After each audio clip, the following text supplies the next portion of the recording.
Hello សួស្តីបងប្អូនទាំងអស់គ្នាថ្ងៃនេះខ្ញុំចង់មកចែករំលែកអំពីសកម្មភាពខ្ញុំផ្ទាល់ដែលសារតែ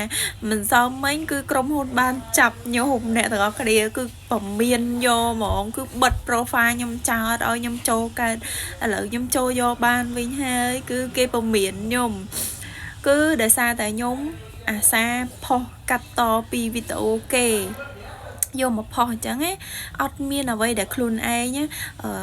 របៀបថាយើងជាអ្នកដែលរលលុយ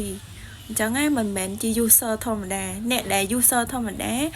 គឺគេអាចកាត់តវីដេអូអីផុសបានអញ្ចឹងណាព្រោះអត់តន់រលុយបានអញ្ចឹងខ្ញុំនេះជាអ្នកដែលរលុយតាម Facebook បានណា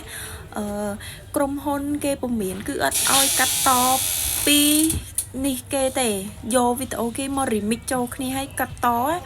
អញ្ចឹងគេអត់ឲ្យធ្វើបែបហ្នឹងទេយើងធ្វើ content ខ្លួនឯងរនឹកធ្វើខ្លួនឯងតែម្ដងអញ្ចឹងបានគេហៅថាអ្នករលុយពិតប្រាកដហើយសម្រាប់ការ share ចូល profile ក៏គេអត់ឲ្យ share ដែរព្រោះខុសច្បាប់ក្រុមហ៊ុនអញ្ចឹងអ្នកដែលរលុយធម្មតាអាច share បាន